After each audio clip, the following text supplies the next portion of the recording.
Georgia 16, Kentucky 6. I was watching this game out at the Rose Bowl, and I was trying to get myself excited about the potential that Kentucky could pull the upset, but I never thought they were going to. And then I was trying to convince myself I should be stunned that this game was close, but I couldn't do that either. I think a lot of the game just makes perfect sense. I think that Kentucky hanging around is not a surprise. I don't think Georgia was surprised by that.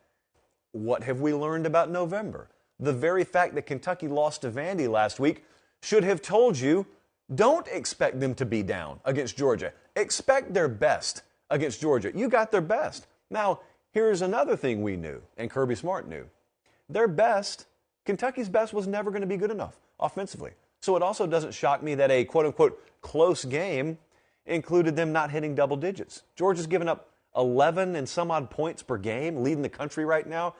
And so if everyone wants to complain about how Georgia manages things offensively, they're trying to win a game. And while they may not manage their offense in such a way where they're going to hang half 100 every week, there is virtually no chance they're going to get beat by employing that strategy. Michigan has done that a lot of this year. Almost bit them yesterday, but Michigan's done that too.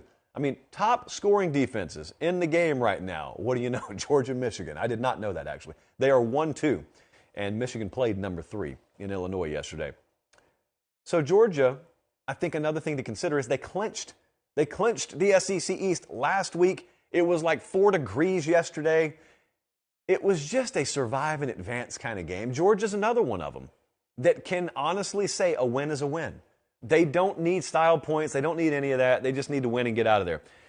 But as is usually the case, when a team does not look like they're in full-on Xbox mode, if I pull the iJosh out of my back pocket and I look, I'm going to have some version of the following quote.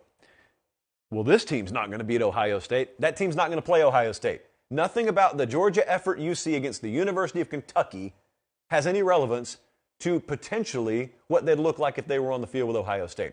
Oh, and by the way, as you're typing that to me, and you know who you are, did you check the Ohio State-Maryland score at any point yesterday? Did you check out how that was a field goal game in the fourth quarter? So what Ohio State are we talking about? And for that matter, you want to throw TCU at me? Do you want to throw Michigan at me? Tennessee you can't throw at me? I don't know if you guys have looked around. There is no truly elite team out there right now. Which team do you hold as the unquestioned standard of greatness in college football this year by which every one of your performances should be compared? And if we play like this against them, we're going down. It's like the Remember the Titans mode. I mean, if we play like this against Groveton, we're going down. There is no Groveton in the sport this year. There is no 2019 LSU. There is no 2020 Bama. You got some pretty good teams there at the top, and then you got some pretty good teams below them. As it turns out, there is not a massive gap. It looked that way early in the year. That's not the way the season has played out. The odds to win the championship right now, Georgia is favored. Ohio State's behind them. Michigan's 3. And then you got a little bit of a gap in the odds. And then you got TCU and USC. But I always wonder how people think the way that they think when they say, I'm watching a team that's clearly disinterested in their opponent. I'm going to go ahead and pretend that if they were playing for a title, or if they were playing in a semifinal game against TCU or Michigan, they'd play this exact same way. Total foolishness. You know better. Georgia, however, is a flawed team, as they all are. And I think one of the things that Georgia folks are learning more and more is they're not so great on short yardage, which is kind of surprising because the rest of the MO of their team and their culture you would think would permeate seamlessly to those sorts of situations. You would think they'd be good defensively, and they are, but you would also think offensively. If they need 2 tough yards here on 3rd or 4th down, they can get them, and it's not the case. And I don't know if it's an offensive line thing. I don't know if it's just that they don't have true stud tailbacks that you trust between the tackles in those situations, but whatever it is, they don't have that. What is that? It is a moderate to minor flaw, however you want to describe it, on a team in a season where everyone's got warts and blemishes. Even though some may be undefeated, they've all got areas where you can expose them. That just happens to be Georgia's. Now, Kentucky lost this game, but there was news out of Kentucky this morning. And that is that Mark Stoops has a new deal. Mark Stoops is about to be making, starting in 2023, his base salary is going to be $9 million a year. That, you know what that's worth? That's worth a paper pop. $9 million a year. I think it starts at like 8.6.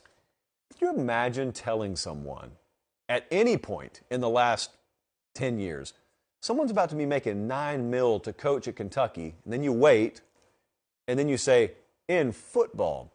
And by the way, this contract does make him the highest paid coach at Kentucky, and that includes Cal. Now, I don't know how many hours Cal's going to allow that to stand, but that is the current situation there. Whew, a lot of money. A lot of money.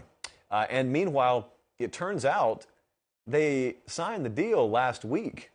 And it looks like, I don't want to put words in anyone's mouth, but it looks like the plan was we'll sign it and then we'll announce it after the Vandy game. Whoops, we just lost the Vandy game. This is not going to go over well. When are we going to announce it? We were competitive against Georgia. To heck with it. Announce it. Just put it out there. Announce it. Because who knows what happens against Louisville. And then we're going to stuck with this thing in our hands that people find out has been there for a month, immunity, and then we look really bad. So transparency is the word of the afternoon in Lexington and surrounding areas. I'm all for it, Mark Stoops. Get what you can get. Thanks for watching, guys. Don't leave yet. Don't leave yet. Make sure you like the video and please subscribe to the channel. Not just for me. That's how we keep this entire thing free.